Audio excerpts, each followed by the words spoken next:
This program is brought to you by Bobway Media, a work of the Chipman Road Church of Christ in Lee's Summit, Missouri, and under the oversight of the elders of the Chipman Road Church of Christ. We thank you for listening.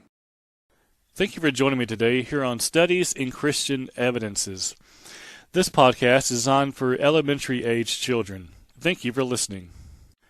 Our memory verse for the next few weeks is from Genesis chapter 1 and verse 25. Here the Bible says, "And God made the beasts of the earth according to its kind, cattle according to its kind, and everything that creeps on the earth according to its kind. And God saw that it was good." Genesis 1, verse 25. Hello, and thank you for joining me today as we begin looking at science and the Bible. Today we're looking at creation, evolution, and laws of science. Evolutionists like to make a big deal out of creationists not being able to test God.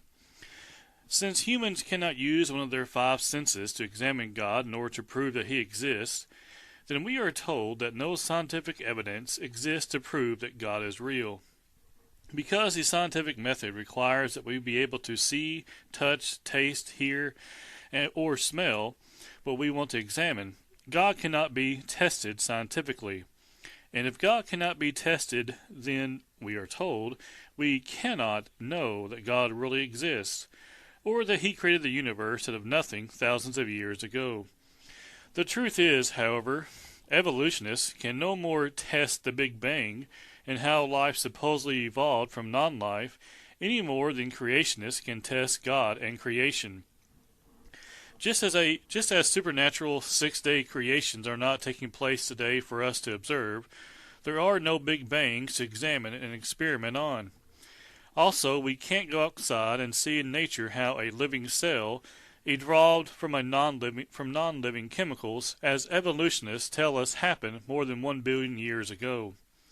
So really, neither creationists nor evolutionists can use the scientific method to prove that their ideas about where we came from are correct. But are there things we can know about the world today that point to either evolution or creation being true? Yes, there are. Some of the best scientific facts to consult when wanting to know whether we were created by a supernatural creator or whether we evolved by chance over millions of years are the laws of nature. A scientific law is a principle in nature that is true in every observable case, similar to how every time you add 1 plus 1 you get 2 and only 2. Every time you consider a law of nature, you always know what to expect. For example, whenever a dog is about to have babies, you can be assured that the offspring will always be dogs. This is because life always produces after its own kind, a law known as the law of biogenesis.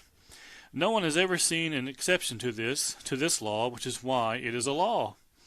Humans do not invent scientific laws. We simply recognize them in nature. So what do these laws say about creation and evolution? Join me next time as we look at a law that leads to God. Thank you for listening. We hope you have enjoyed today's program. You can find out more about Bobway Media by visiting our website at bobwaymedia.org, as well as finding us on social media. And as always, to God be the glory.